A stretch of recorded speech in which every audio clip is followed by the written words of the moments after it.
Hi, Cindy Ming here with the Honorable Kumar Frantzis, who had a very long study in China, 10 years, I believe. Yeah, I was in China for 10 years, and I've been doing martial arts for 30 years.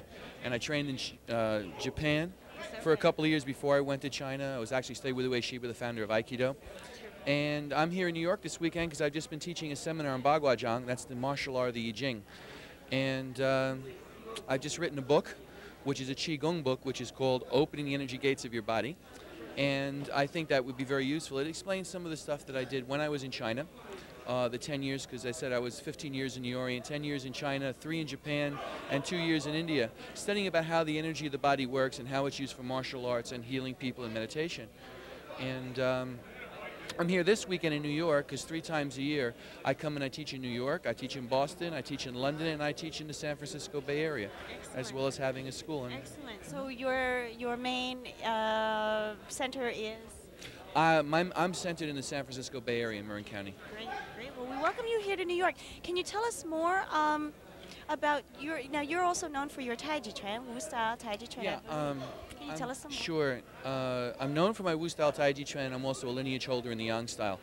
The person who I studied the Wu style with was one of the teachers of Wu Jianquan who lived in his home. He lived in his home, and when he was a martial art instructor in China, Wu's 2 sons were junior instructors underneath him. He was the head of the teachers of that particular group. The Wu style is known especially for its movements being smaller. It's known for being a lot more internal, the way in which it's done. It's probably, from my perspective, the most valuable form of Tai Chi for healing, especially back problems. In 1982, I had my back broken. All kinds of Tai Chi are really good for your health. There were 200 million people doing it in China. Half the people who do Tai Chi start after the age of 65 to literally make them youthful again, to give them the strength and health of a person in their 30s. And the Wu style Tai Chi Chuan, its specialty is healing the lower back.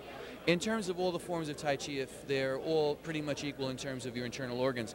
In terms of spinal problems particularly, that's the Wu style specialty. It's also a specialty in terms of meditation because it's the only style of Tai Chi that is directly linked to the Taoist meditation tradition. And those are the specialties of the Wu style. Its movements, I said, are very small, but it expands the body and stretches the tissue of the body very well. I teach it mostly because I find it's better for people's health. I teach equally the Wu, the Yang, and the Chen styles. I studied in Beijing with Feng Zhichang, one of the major people in the Chen style for fighting. But for health, I teach the Wu style because I think it just helps Americans more, and that's why I do it. Now, did you tell Americans on this on the Donahue show? Yeah, when I was on the Donahue show, I was on with Deepak Chopra, and the whole hour show was about what's called Choose Not to Age. How do you actually rejuvenate the body and get longevity and make the body younger? And so during that, I didn't talk about Tai Chi so much as I talked about the energy channels of the body and the way in which the Chi practices of China are done to make people healthier and stronger. I was talking mostly from a medical point of view. From a martial arts point of view, if you have the strength and health and you have tremendously vital Chi, then that can literally give power to your martial arts techniques, but it can also make your body very healthy. Kumar, can there be a bad practice of Qigong? Well, yeah, I mean, if Qigong is done incorrectly, Qigong is directly changing a person's central nervous system. So many of the forms of Qigong where there's a lot of force applied, sometimes it literally affects a person more than their body can withstand. Sometimes people, in the greed to learn something to get more power, they don't follow a lot of common sense. There are some practices in China that are known for giving people very fast results, but then damaging them later on. What about what we see sometimes is theatrical Qigong, guys putting, let's see, iron slabs? That's called Yinggong. Yinggong is where you rocks bashing on, crouching large.